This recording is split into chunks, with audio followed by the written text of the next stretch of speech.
Okay, so today I have brought you mugwort hunting.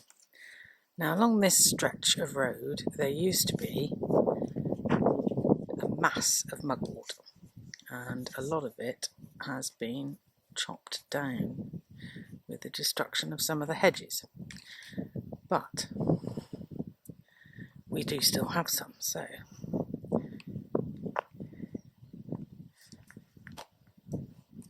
you see here this rather lovely, tall and feathery, beautiful plant. This is Mother Mugwort, and she is in full flower. So let's just cover there a bit.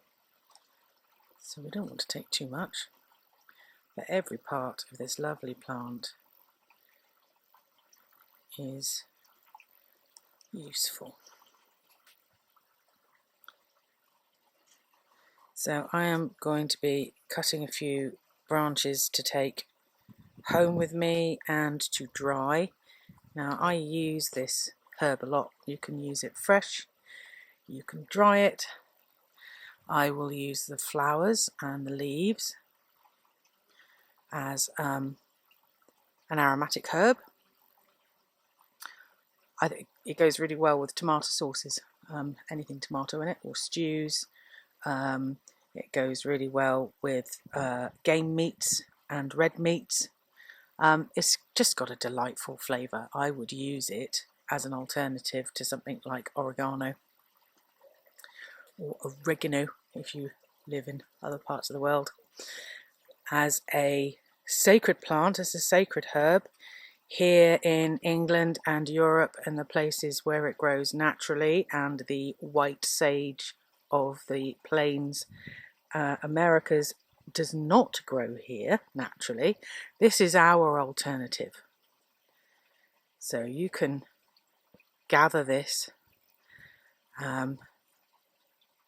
wrap her into bundles and dry her and make your smudge sticks, or you can chop her including her stalks and dry her and burn her on your charcoal blocks, or just pop her fronds in the fire for your sacred smudge smoke. Now I will look into a few of her other medicinal and nutritional benefits, but off the top of my head I know that she is good as a stomach balancer, a tummy settler if you like, so she's quite good in your food. She's not really showing her silver underneath at the minute, but quite often you will see her on the side of the road in the wind blowing around, and you will catch this sort of silvern look as her flowers are quite pale on these deep green leaves, and the underside of the leaf is quite silvery, and then these beautiful sort of burgundy red stems. And she's tall. I mean, this one here is probably a good 7-8 foot tall. So I'm just going to span back out again, whoops, that way, and give you an idea of quite how much of her there is. There's certain patches along the road where I just see loads and loads of her blowing in the wind. You'll find her in hedgerows on the side of the road, scrubland. Here's more of her. You get a feel of her silvery tips. That's quite a nice big bunch. And then on the other side of the road you can see some of her in the tall grasses.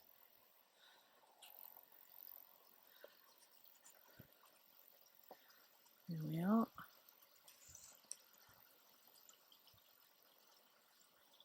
There she is. And all along there and amongst the grass fronds. Not so easy for you to identify on the screen, but you can just catch her red stalks And the backdrop here is Cothelstone Hill. This is the Quantox, a little stirrup of moorland in the middle of two big valleys, one very, very flat. And she dips her feet into the sea just over there. And here's the tips of the mugwort. And over in that distance is what we call the Brendan Hills, which are the foothills to Exmoor. And if it were a brighter day, without so much cloud, you would actually be able to see Exmoor in the distance here. And hopefully you can hear the trickling, delightful song of that little stream running by. So I am going to put you down a moment whilst I gather some fronds of mugwort, and then I'm going to take you to the local sacred spring, which is just up the road, where I gather my waters for healing works and ceremony and for my altar. See you shortly. Okay, so I just want to show you how I gather the mugwort. I am personally, for my uses, I am not going for the ones that are in seed here. I want the ones that are in flower or bud, because I want the flavour of the flowers, and I actually want the plant to be able to seed and lay down more, so I don't want to take too many of the seed heads as they've developed at the moment. It's also good to remember not to take all of a plant, and if you want to gather a large bunch, then take a little from each. Always remember to ask permission of the plant, at least out of respect, if nothing more. And when we're foraging, when we're gathering from nature, this is not a commercial enterprise, nor should it be made one. It is gathering for your own uses, your own purposes, and ensuring that there is enough left, not only for the other gatherers of the humankind that want to use it, but all the other gatherers who also make use of Mother Mugwort or any of the other of Mother Nature's plants that she gifts us so freely. The insects and the bees and the butterflies and the rabbits and any other number of beings that use these wonderful plants. So it's about having respect and consideration for our fellow dwellers of this planet, as we are but one, and we are certainly not the most important. So I am going to cut these along the base. See if I can hold the camera and show you me cutting. So I'm probably going to drop it down on my chest here a moment. Come out, that's it. Right, so hopefully you are going to see what I want to get as far down the stalk as I can. So I'm going to cut with my secateurs, which I brought along with me, down there, and take up a long frond. So this is what I have. And in return for these wonderful gifts, it is always good to have something to offer up in return. It might be a little bit of tobacco, or some other herb, some other sacred herb that you have gathered before. Here I am offering some cracked wheat, as this is what I have available. Sometimes it's little gemstones.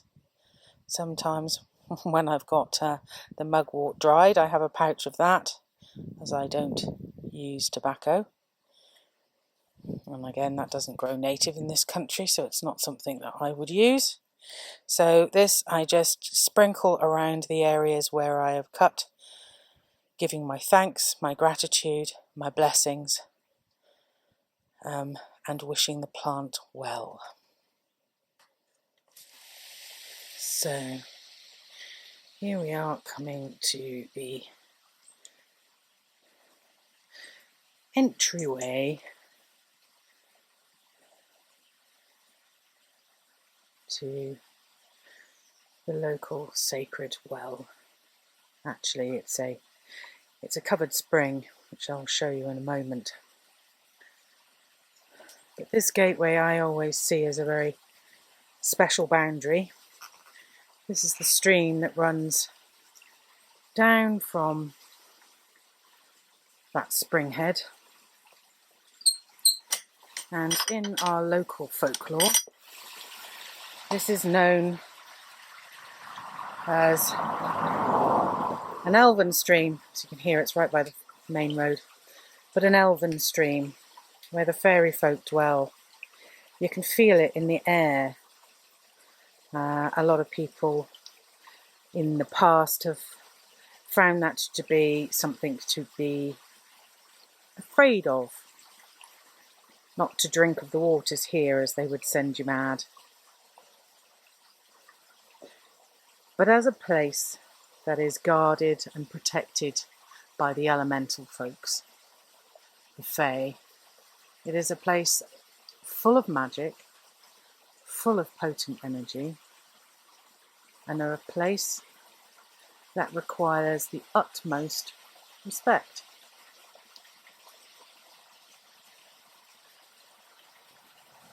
So before crossing this bridge into that fairyland, fairy protected space, the land of the Fae,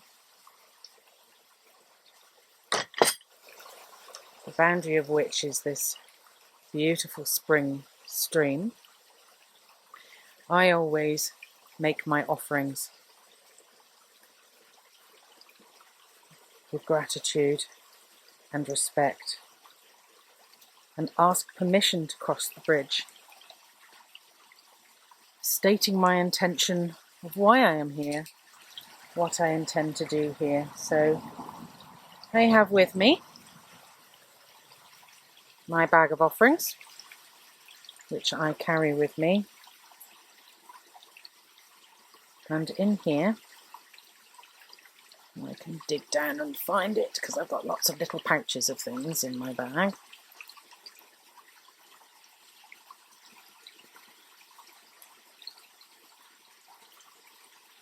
I have a little bag of gems.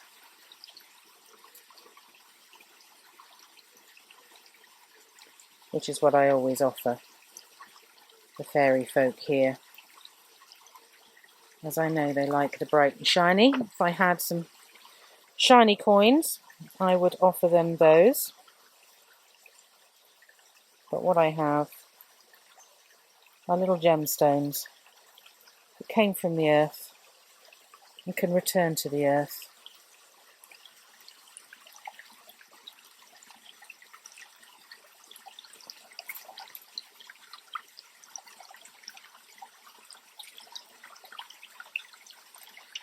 So here's my little bag of gems.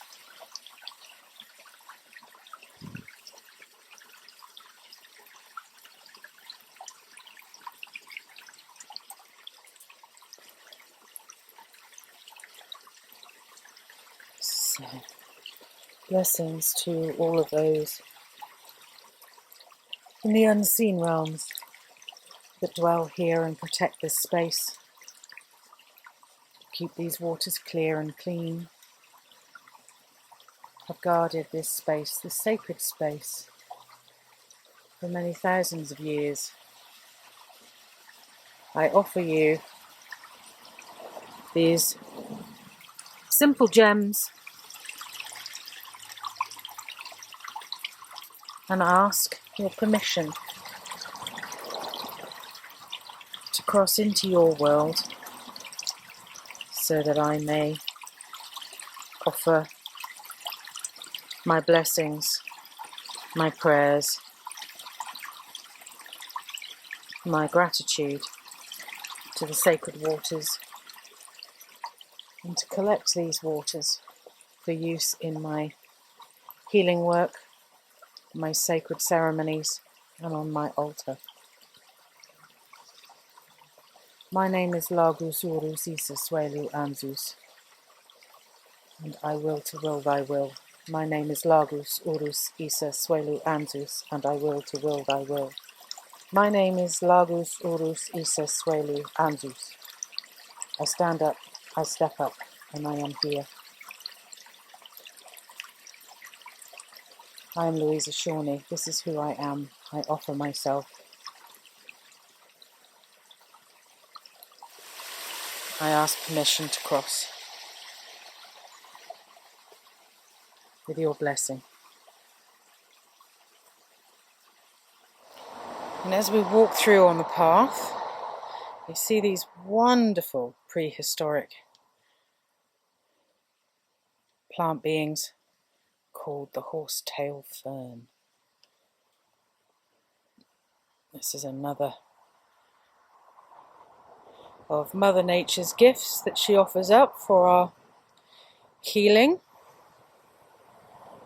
full of many properties, which at the moment you can look up online, as I do not have it at the tips of my mind. But it's hogweed, the hogweed seeds. Here, look. Now they are really rather yummy. You can use hogweed seeds like you would use cardamom pods.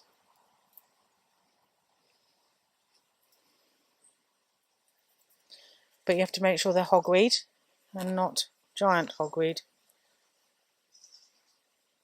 which is not good for you.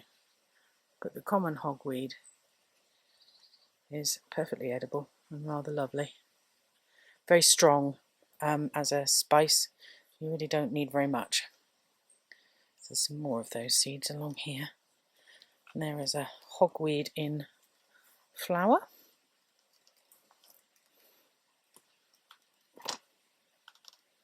And you can see the leaf down here with a backdrop of horsetail fern and some bramble, all of which are useful.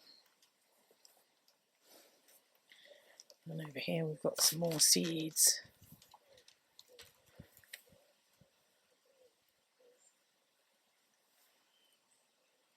Seedies. Okay. I'll just stop to show you.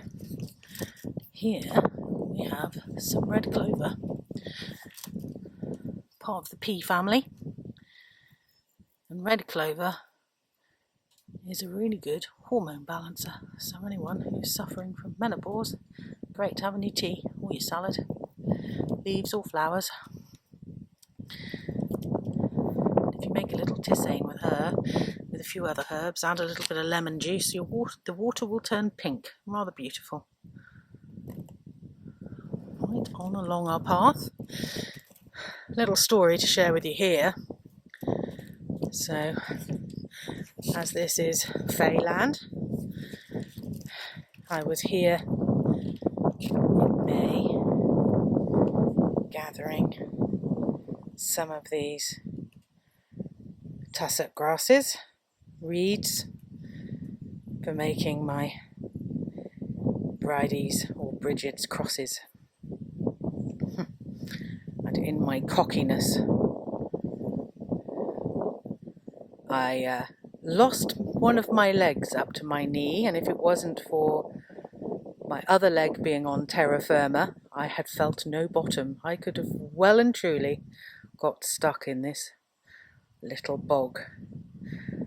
So, a lesson in mindfulness, that very overused word, which actually means to not be in one's head, in one's thoughts, but to be present, wide awake, in the here and now, being attentive to all your senses throughout all of your energy fields and your sense fields at all times, being aware and sensitive, which I was not, and there was my lesson. Anyway, we are carrying on in this direction. You can still hear the road.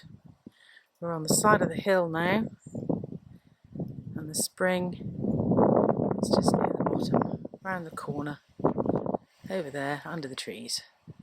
So we'll be with her in a minute. So here we are. Here's our wellhead. So this cover was constructed, I believe somewhere around the 1300s. Oh, there we are, look. 13 to 1500s AD, medieval period, by Lady Agnes of the local manor, who rather loved this area and this spring, and so she had it covered and protected under this little building. So it is called St. Agnes Well.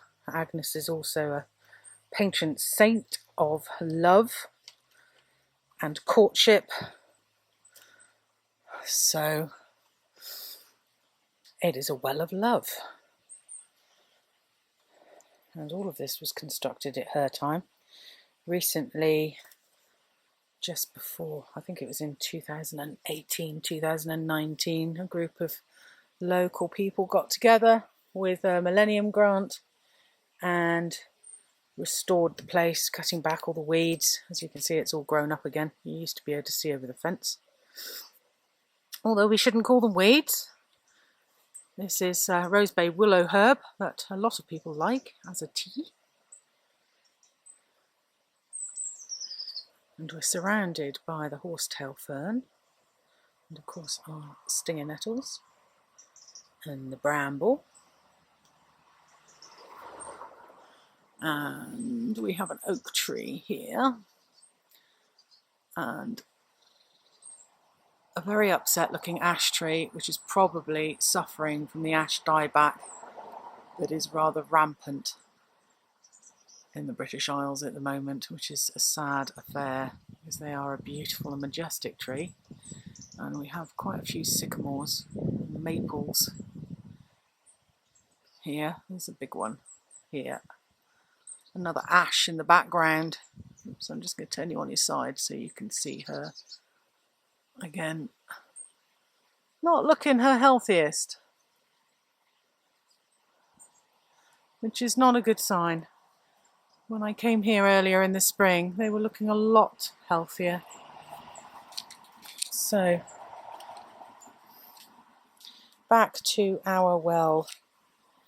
Can't show you inside, although it is a bubbling spring rather than a well. And quite often I come and I do offerings and ceremonies here. You may have seen some of the photographs around. So I'm going to go in that little pool in a moment and give my blessings and my gratitude. I will offer some smudge smoke from a dried lavender bundle I have around here. I also give my offerings of gems and grain and whatever else I have in my little offerings bag, and I leave it on the four quarters here of the wellhead. I offer some to the water, and then I give the water a blessing, ask for its in return, and gather my water. So, but for now, I am going to just sit quietly in meditation for a moment. So I will come back to you later. So here is a selection of tools, offerings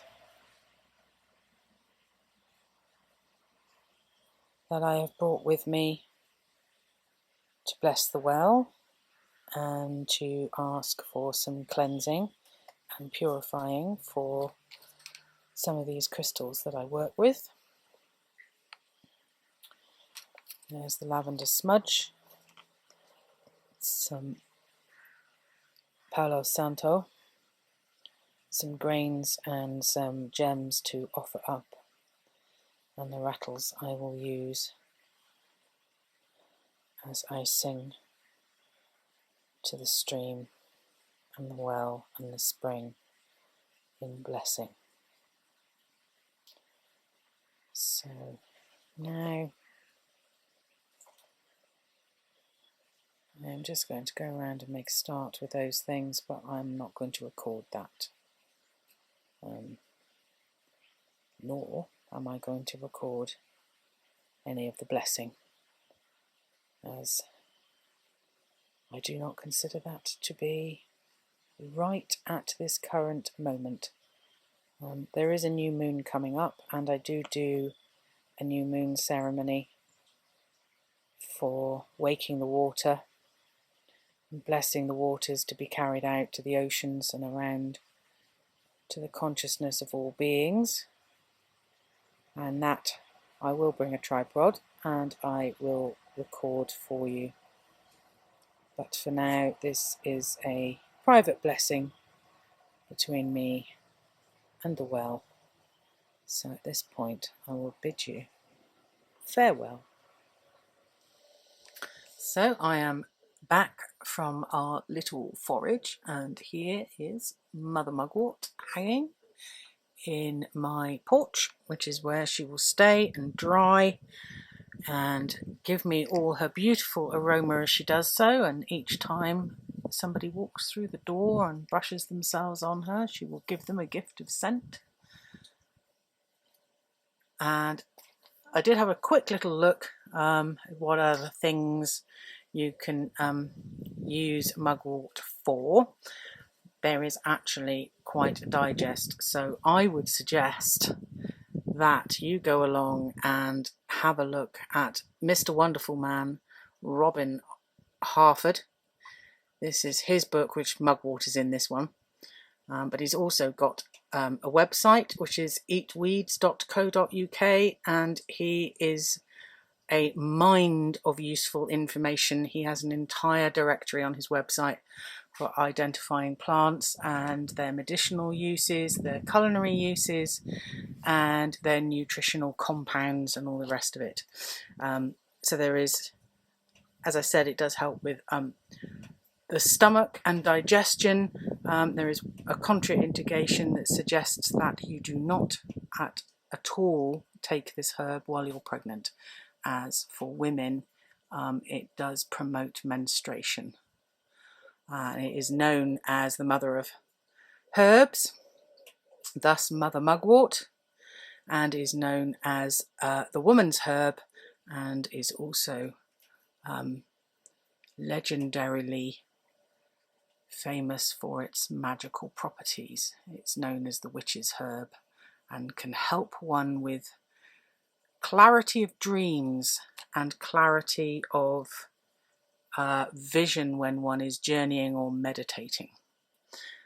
Thus one burns it as a smudge or a ceremonial smoke. So there we are. That's a little bit about Mother Mugwort. The well water that I collected, well, it is now on my altar. Half of it in a bottle on my altar for that work. The rest of it, there's my altar in the background, the rest of it goes in the fridge to feed my sourdough mother, so that the well water goes into my daily bread. There's my altar in the background. So there we are. Farewell for now. See you soon.